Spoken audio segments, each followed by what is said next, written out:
ఒక ఇండస్ట్రీ అంటే ఒక ఇండస్ట్రీ ఇవాళ చైనాకు ఎంత పెద్ద దెబ్బ అంటే మీకు కొన్ని వందల ప్రొడక్షన్ యూనిట్స్ అక్కడ ఆ దేశంలో మూతబడిపోతున్నాయి. అంటే మనము వేరబుల్స్ గురించి మాట్లాడాలి. భారతదేశంలో ఈ వేరబుల్స్ ప్రొడక్షన్ యూనిట్స్ ఇవాళ ప్రపంచ స్థాయిలో ఏ లెవెల్లో వీళ్ళ వ్యాపారం ఉంది అంటే చెప్తున్నాను కదా, ఈ డ్రాగన్ దేశంలో ఉండే ఎన్నో ప్రొడక్షన్ యూనిట్స్ ప్రస్తుతము మీకు పనులు లేక అంటే మ్యానుఫ్యాక్చరింగ్ యూనిట్స్ అనేవి పని చేయలేక, ఆర్డర్స్ లేక, రెవెన్యూ లేక వాళ్ళు క్లోజ్ చేసేసుకున్నారు. ఇప్పుడు వేరబుల్స్ అన్నప్పుడు ఏమంటాము, నెక్ బ్యాండ్ అంటాం, అలాగే స్మార్ట్ వాచెస్, మీకు అలాగే ఇయర్ బడ్స్. సో ఇవన్నీ ఒకప్పుడు మీరు గమనించారనుకోండి, మనము 100% చైనా నుంచే మనము ఇంపోర్ట్స్ చేసుకునేవాళ్ళం. అంటే మీకు ఒక సర్క్యూట్ బోర్డు చూసారనుకోండి స్మార్ట్ వాచెస్లో క్లియర్గా మీకు make in China, made in China క్లియర్గా రాసి ఉంటుంది. సో ఇవాళ భారతదేశ ప్రభుత్వము వీళ్ళు ఏం చేశారు, కొన్ని చర్యలు తీసుకున్నారు. అందులో ఏం చేశారు, ఈ వేరబుల్స్ అనబడే ఇండస్ట్రీని వీళ్ళు బాయ్కాట్ చేశారు.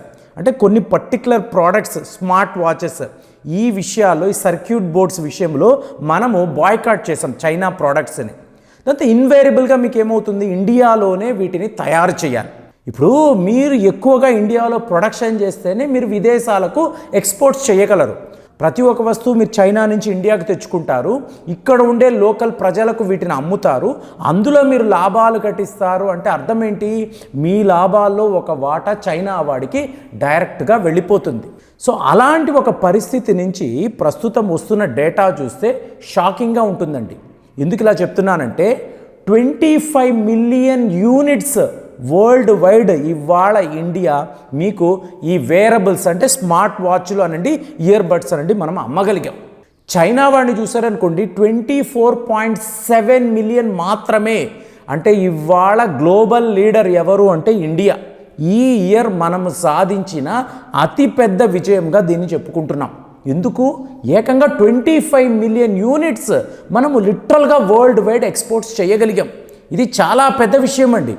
ఎందుకంటే ఈ ప్రొజెక్షన్స్ చూసారనుకోండి 2022లో 100 మిలియన్ యూనిట్స్ మాత్రమే మనం అమ్మగలిగితే ఈ సంవత్సరము 131 మిలియన్ యూనిట్స్ అంటే ఈ స్మార్ట్ వాచ్లు అనండి, ఇయర్ బడ్స్, వీటిని మనము వరల్డ్ వైడ్ అమ్మగలిగాము. అంటే ఇది ఒక రికార్డ్ బ్రేకింగ్. అంటే the projections 131 millions of units. So ఇది హ్యూజ్ అండి. ఎందుకంటే ఇన్నేళ్ల పాటు చైనా మీదే ఆధారపడి ఆ చైనా ప్రోడక్ట్స్నే ప్రపంచ స్థాయిలో మనము ఎక్స్పోర్ట్స్ చేసుకుంటూ ఇండియా లాంటి ఇంత పెద్ద మార్కెట్లో మనము అమ్ముతూ వచ్చాము. అలాంటిది చైనా వాడి ప్రమేయమే లేకుండా మన దేశంలోనే ముఖ్యంగా ఈ బోట్ అనేవాళ్ళు మార్కెట్ లీడర్స్, అలాగే గీజ్మోర్ అంటారు, వీళ్ళు ఒక ఇండియాలో వ్యాపారం చేయడం కాదండి, వరల్డ్ వైడ్ వీళ్ళు ఇక్కడి నుంచి ఎక్స్పోర్ట్స్ చేస్తున్నారు.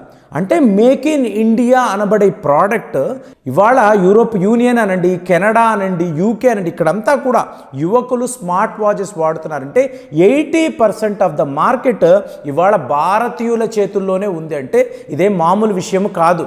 సో ఇలాగా చైనా వాడు ఏమీ చేయలేనంటే ఇండియా కోసమే. So huge market. ఇండియన్స్ చాలా క్రేజ్గా ఈ స్మార్ట్ వాచెస్ కొంటారు.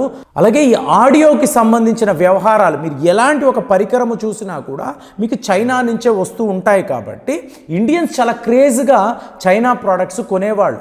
కానీ ఇవాళ టోటల్గా ఇవన్నీ ఆగిపోవడము, ఇండియా కోసమే వీళ్ళు పెట్టిన మ్యానుఫ్యాక్చరింగ్ యూనిట్స్ చైనాలో ఎన్నో ఉన్నాయి, వాళ్ళెవరికి కూడా ఇవాళ వర్క్ లేదండి, ఆర్డర్స్ లేవు. ఇండియా నుంచి ఎటువంటి ఆర్డర్స్ వెళ్ళకపోవడంతో చేసేది లేక వీళ్ళందరూ కూడా వాళ్ళ యూనిట్స్ను మూసేసుకుంటున్నారు, జస్ట్ షట్ డౌన్ చేస్తున్నారు. అంటే it's a very big news. మరి ఇండియాలో ఇలాంటి ఇది ఒక రెవల్యూషన్, ఒక విప్లవం అని చెప్పాలి. ఎలా ఇది వచ్చింది? ఏమీ లేదండి, దీన్నే ఫేజ్డ్ మ్యానుఫ్యాక్చరింగ్ ప్రోగ్రామ్ అని అంటారు. ఆల్రెడీ మనము ప్రొడక్షన్ లింక్డ్ ఇన్సెంటివ్స్ అని చెప్పి ఒక స్కీమ్ ఉంది. నువ్వు ఎంత ఎక్కువ ప్రొడక్షన్ చేస్తే అంతకంత ఇన్సెంటివ్స్ మేము ఇస్తాము అని చెప్పి ఇండియన్ గవర్నమెంట్ ఈ మ్యానుఫ్యాక్చరింగ్ యూనిట్స్కి వాగ్దానం చేయడం, ఒక ప్రోగ్రామ్ తీసుకురావడం జరిగింది. దాని మీద పోటీ పడి అంటే విదేశాల్లో ఉన్న కంపెనీస్ కూడా పోటీ పడి ప్రొడక్షన్ చేయడం మొదలుపెట్టారు. వాళ్ళకి కూడా మనము ఇన్సెంటివ్స్ ఇచ్చాం. కానీ ముఖ్యంగా ఈ వేరబుల్స్ అనబడే ఇండస్ట్రీ ఉంది చూసారా, ఇక్కడ మీకు చైనాతో మనకు చాలా గట్టి పోటీ. ఆ గట్టి పోటీలో ఒక డొమెస్టిక్ మార్కెట్ కాదు, అంటే ఇండియాలో మనము వేసుకునే స్మార్ట్ వాచ్లు కాదండి, విదేశాలకు కూడా మనం పంపించాలన్నప్పుడు చైనా వాడి వైపు నుంచి చాలా పెద్ద కాంపిటీషన్ ఉంది. సో ఆ కాంపిటీషన్ని తట్టుకోవడం కాదు, ముందు చైనా వాడిని చైనాలోనే మనం ఆపగలిగాం. ఇండియా వైపు నుంచి వెళుతున్న వ్యాపారం అంతా కూడా ఇవాళ ఆగిపోయింది. ఆగిపోవడం కాదు, ఫేజ్డ్ మ్యానుఫ్యాక్చరింగ్ ప్రోగ్రామ్ అన్నప్పుడు ఏంటి, మీరు ఇండియాలోనే తయారు చేయండి, మీకు ఏం కావాలో మేము ఆ టెక్నాలజీ అనండి మీకు ఈ సపోర్ట్ అనేది ఇస్తాము, ఇక్కడ నుంచే మీరు ఎక్స్పోర్ట్స్ చేయండి అని బోటుకు చెప్పాము. గిస్ప్రోమ్ లాంటి పెద్ద కంపెనీస్ వీళ్ళకి చెప్పడంతో వీళ్ళు ఇక్కడే, అంటే ఈరోజు కూడా అండి మనం ఈ సర్క్యూట్ బోర్డు ఉంటుంది చూసారా, ఈ సర్క్యూట్ బోర్డు మనం చైనా నుంచే తయారు చేసుకుంటూ వస్తాం. వాటిని కూడా బోర్డు లాంటి మార్కెట్ లీడర్స్ ఇండియాలోనే తయారు చేస్తున్నారు. తయారు చేయడంతో ఇవాళ 100% ఒక స్మార్ట్ వాచ్ని మనం ఇండియాలోనే తయారు చేయగలము, విదేశాలకు పంపించగలం. అలాంటి ఒక పరిస్థితి వచ్చేప్పుడు చైనాస్ లిటరలీ బ్లీడింగ్ అని చెప్పి Indian express, times of India లాంటి పత్రికలు రాస్తున్నారు. మీకు 100 ప్రొడక్షన్ యూనిట్లు అక్కడ ఆగిపోయాయి అంటే ఆల్రెడీ చైనా చాలా పెద్ద రెసెషన్లో ఉన్నట్టుగా, కమ్యూనిస్ట్ దేశము, ఏ నిజాలు వాళ్ళు బయట పెట్టరు, ఎలాంటి ఒక నిజాలు మాట్లాడరు. మా దేశం ఇవాళ కూడా వరల్డ్స్ నంబర్ 1 ఇలాగే చెప్పుకుంటారు. మీరు అసలు సిసలైన కారణాలు చూసారు అనుకోండి, మీకు ఒక మ్యాసివ్ డౌన్ఫాల్ అనేది వాళ్ళ జీడిపిలో మనం చూడొచ్చు. ఇప్పుడు జీడిపి అంటే ఏంటండి, మీ రెవెన్యూని పెంచుకుంటూ వెళ్ళాలి, పెంచుకుంటూ వెళుతున్నప్పుడు మీకు మీ జీడిపి అనేది పెరుగుతుంది. చైనాలో ప్రస్తుతము అలాంటి పరిస్థితి లేదు. 48 దేశాలకు ఇచ్చిన అప్పులు వాళ్ళు ఎవరూ తిరిగి ఇవ్వడం లేదు. At the same time India ఒక వాస్ట్ మార్కెట్. ఇండియా ఇవాళ చైనా ప్రోడక్ట్స్ మీద బ్యాన్లు వరస పెట్టి వాళ్ళ ప్రోడక్ట్స్ని బాయ్కాట్ చేయడము, ఇదంతా ఏమిటి, మన రెవెన్యూస్ని పెంచుకోవడానికి, మన ప్రొడక్షన్ యూనిట్స్ని పెంచుకోవడానికి. మీరు మేక్ ఇన్ ఇండియా, వరల్డ్లో ఎక్కడైనా వెళ్ళండి, మేక్ ఇన్ ఇండియా అని కనిపించింది అనుకోండి, అది మీ లాభాలు. ఇలాగే మనము మన జీడిపిని పెంచుకుంటూ వెళ్తున్నాం. అయినా కూడా చూడండి ఫ్రెండ్స్, ఈ డిజైనింగ్ అంటాం, అలాగే మనము మ్యానుఫ్యాక్చరింగ్ టెస్టింగ్ అని ఒకటి ఉంటుంది, అంటే దీన్నే ఇంజనీరింగ్ వెరిఫికేషన్ టెస్ట్లు అంటారు, అలాగే ఇంటిగ్రేటెడ్ డిజైన్ హౌసెస్ అని అంటారు. ఇవన్నీ కూడా ఇంకా కూడా కొన్ని మెయిన్ స్మార్ట్ ఫోన్స్ అన్నారనుకోండి, వాటికి సంబంధించిన ఈ designing, at the same time చెప్తున్నా కదా ఇంటిగ్రేటెడ్ డిజైన్ హౌసెస్, ఇవన్నీ కూడా ఇంకా చైనాలోనే ఉన్నాయి. అంటే పెద్ద లెవెల్ టెక్నాలజీ. స్మార్ట్ ఫోన్స్లోనే మీకు 4G కూడా ఉంటుంది, మీరు మీ వాచ్ ద్వారా కూడా మీరు ఫోన్ కాల్స్ చేసుకోవచ్చు, మాట్లాడవచ్చు.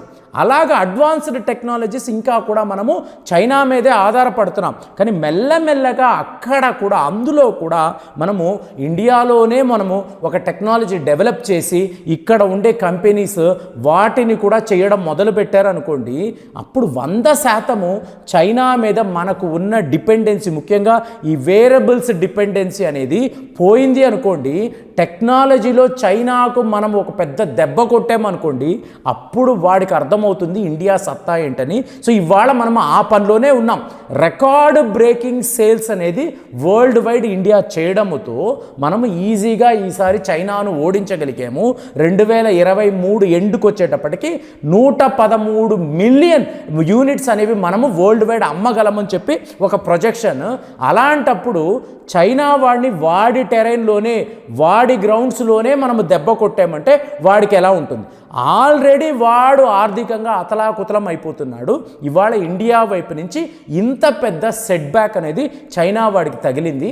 మరి మీరు చూడండి, మనము జస్ట్ వేరబుల్స్లో మాత్రమే ఈ పని చేయగలిగితే రేపు ఫార్మా ఇండస్ట్రీ ఉంది, అలాగే మనము ల్యాప్టాప్లు అనండి, మొబైల్ ఫోన్స్, వీటిని అంతా కూడా మనము చైనా వాడి యొక్క ప్రోడక్ట్స్ని ఆపగలిగితే, ఇక్కడ నుంచే ప్రపంచ స్థాయిలో మనం ఎక్స్పోర్ట్స్ చేయగలిగితే భారతదేశం యొక్క జీడిపి ఏ స్థాయిలో ఉంటుందో ఒక్కసారి మీరు కూడా ఆలోచించండి. ఆలోచించి మీ అభిప్రాయాలు తెలియజేయండి. మళ్ళీ వచ్చే వీడియోలో కలుద్దాం. జై హింద్.